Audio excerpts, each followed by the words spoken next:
Good morning, ma'am. I'm Rebecca B. Ilustrado, a BS Civil Engineering, first year college.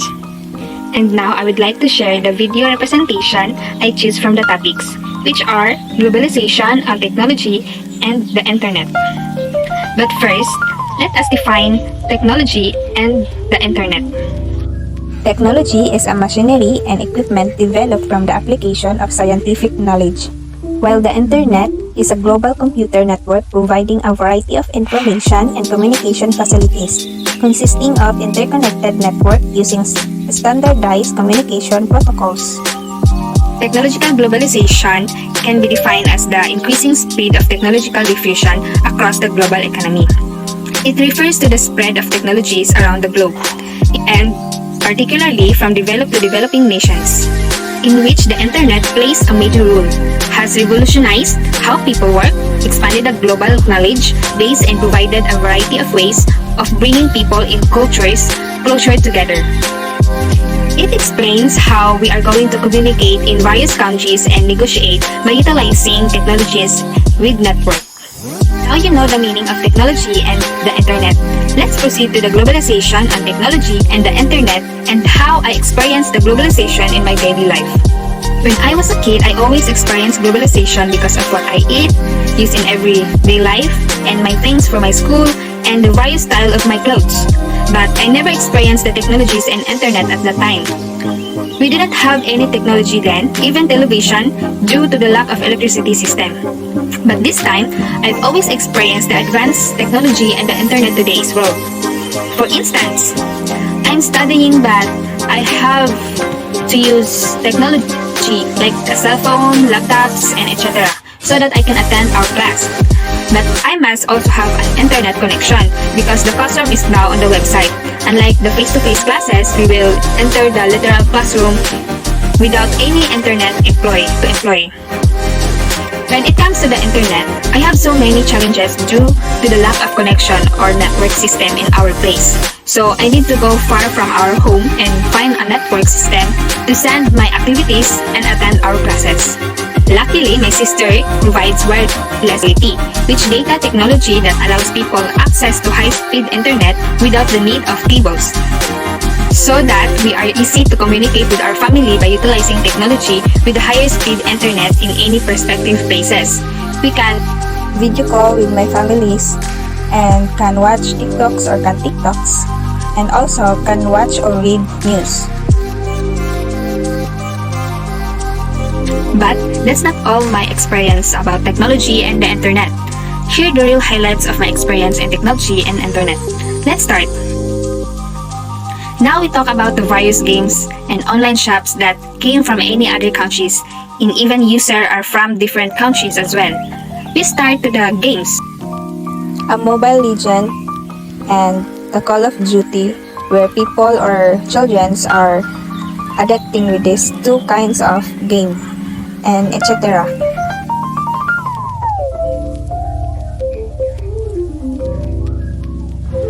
Lazada and Shopee, where people are buying an online or selling an online shop with these two kinds of apps. And now you know my experience about globalization and technology and the internet. Let's proceed to the question. First question: has globalization gone too far, or has it been heading in the wrong direction? Yes, globalization is very far away because when it comes to trade, the importation of products such as food supply, transportation, shops, and the environment is very far away when we compare globalization at the time.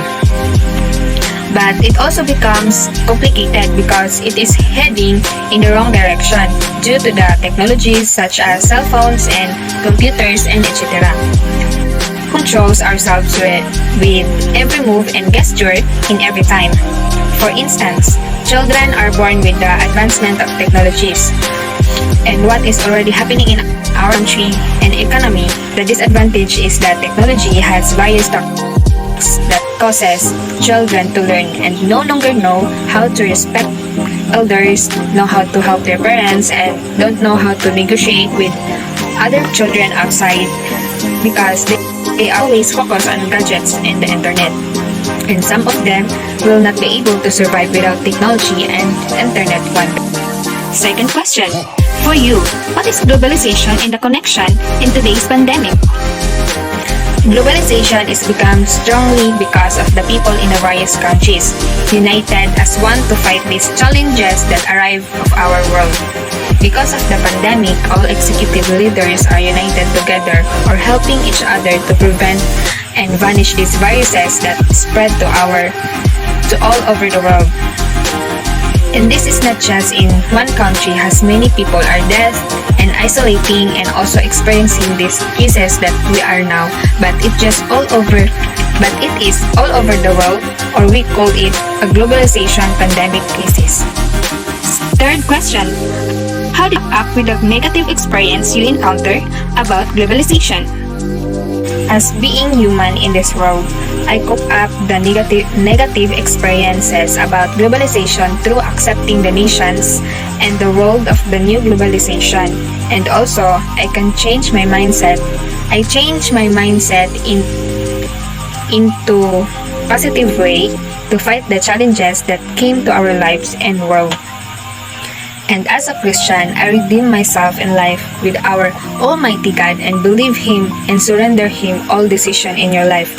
All things have no impossible to our God. Fourth and last question. As a global citizen and as a student, what are your ways to protect the practical challenges and constraints in responding to the global moral duties?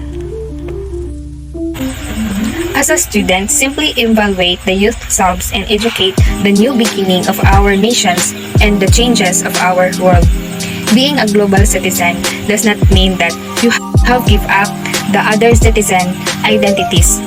You already have your country citizenship or allegiance to your local community, religious or ethnic group. Being a global citizen just means that you have another layer of identity added onto who you are, and if you take that identity seriously, there are a new set of rights and responsibilities that come with it and make people or youth inspired and influence how passionate we are as a Filipino during protecting our nations or globalization makes peacefully.